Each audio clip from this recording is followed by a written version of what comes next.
नमस्कार दर्शक बंधु Odia knowledge academy YouTube channel को आपण मानक स्वागत। आपन जदि आम चैनल को प्रथम आसन दयाकोरी चैनल सब्सक्राइब बटन क्लिक करी चैनल को सब्सक्राइब करेंगे। वीडियोटी भल लगे निश्चय वीडियो को लाइक करेंगे, कमेंट करेंगे, शेयर करेंगे भूलें जहाँद्वारा आप प्रतिदिन नुआ नुआ अपडेट पाइपर। तो आसन देखिए आज खबरटी जो आउटसोर्सिंग कर्मचारी जो मैंने अच्छा से गोटे बहुत बड़ खबर अच्छी जो थे कि आपड़ जानते जो आउटसोर्सिंग कर्मचारी मैंने अच्छा से जो सरकारी विभिन्न सरकारी ऑफिस रे सेमानकु नियुक्ति दियाई तो एजेंसी माध्यम तो सेमानकर विभिन्न समस्या अच्छी सेमानको कहया कथा है कि सेमाने जो सरकार को विभिन्न विभाग रे कार्य करुचंती नियमित जो सरकारी कर्मचारी अच्छंती तांको भली सेमाने कार्य करुचंती किंतु सेमानकु जो दरमा चाकरी स्थायित्व ए विषय सरकार अणदेखिया कर बारंबार सेमाने मध्ये आंदोलन करिसंती। तो से ताकु नै आज गोटे गुरुत्वपूर्ण खबर अच्छी आमे से विषय आलोचना करवा। दयाकोरी वीडियो को शेष पर्यंत देखिए जहाँद्वारा आप संपूर्ण खबर विषय जानीपर। तो ये देखुए अभिज्ञता भितर निजुक्ति न मिलने आंदोलन जो आउटसोर्सिंग जो कर्मचारी अच्छा से चेतावनी देते जो अभिज्ञता बा एक्सपीरियंस जार जी अच्छी से भितर निजुक्ति मिलवा दरकार से आउटसोर्सिंग कर्मचारी संघर गोटे गुरुत्वपूर्ण बैठक हो जो थे कि देखा आप जानते जो आउटसोर्सिंग कर्मचारी अच्छा से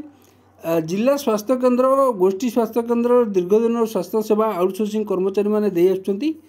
वर्तमान सर्विस प्रोवाइडर को जो संस्था बदलू शताधिक कर्मचारी नियुक्ति समस्या देखाई तो से देखुए नूतन दायित्व पाई संस्थार किसी दलाल मोटा अंकर आर्थिक कारबार कर स्थानीय गेट बजार एनजीओ हॉल मंगलवार आयोजित एक संघर कार्यकारी कमिटी बैठक होता जो थे कि से घटना को आउटसोर्सिंग कर्मचारी संघ पक्ष निंदा कराई सहित जिला स्वास्थ्य अधिकारी दृष्टि आकर्षण कराई। संघ सभापति हिमांशु पट्टनायक सभापतित्व में आयोजित बैठक में समस्त पुरातन कर्मचारी को अभिज्ञता भितर पुनर्नियुक्ति सह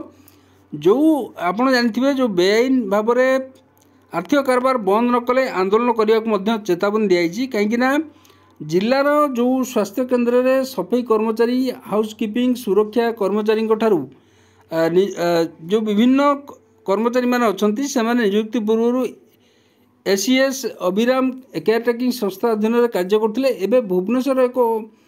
ऑल एंड के सर्विसेज नुआ टेंडर नहीं सेवा जोगेवा वर्तमान स्थिर होती जो थे कि विभिन्न बहाना देखाई पुरातन कर्मचारी नियुक्ति अनेक दलाल सक्रिय रही हजार हजार टंका कारबार करी कर्मचारी को मानसिक भाव हैरान कर संघ तरफ संस्था सह जोगाजोग करूँ कौन आर्थिक कारबार प्रशय दिज्ना से तरफ कहुई समस्त कर्मचारी जो मैंने अच्छा से नियुक्ति दिज्व जो पुरातन कर्मचारी थे से नियुक्ति दिज्व प्रतिश्रुति मिली। कार्यकारी कमिटी बैठक में सरकार पाखे संघ विभिन्न दाबी उपस्थापन करी संघर उपदेष्टा भालचंद्र षडंगी इपुट जी अच्छा राज्य सभापति प्रताप प्रधान संघ संपादक सूर्यनारायण बेहरा सफाई कर्मचारी नेता उत्तम नायक आउटसोर्सिंग कर्मचारी संघ राज्य नेता प्रशांत परिचा एवं संघर कार्यकारी कमिटी सदस्य माने उपस्थित थे जोठी कि आउटसोर्सिंग कर्मचारी विभिन्न जो समस्या अच्छी से समस्या विषय गुरुत्वपूर्ण आलोचना होता एवं आउटसोर्सिंग कर्मचारी माने विभिन्न प्रकार जो शोषण होती से आप जानते दरमा जो सालारी से अच्छी सालारी बर्तमान सुधा से बढ़ला ना कार बहुत दिन सालारी मिलना अनेक समय आउटसोर्सिंग कर्मचारी मानक छटाई कराऊँच चाकरी बाहर कर दिया अनेक समय से धमक दिया चाकरी बाहर कर दियापाई तो एमती विभिन्न समस्या चाकरी स्थायित्व तो विभिन्न समस्या नहीं से सरकार को दृष्टि आकर्षण बारंबार करुँच सरकार से दाबी शुणु बोली। तो मैं आशा करुचु आगामी दिन में जो नुआ वर्ष आसूची आउटसोर्सिंग कर्मचारी सरकार निश्चय किसी भल पदक्षेप नेबे जहाँद्वारा आउटसोर्सिंग कर्मचारी उपकार हम।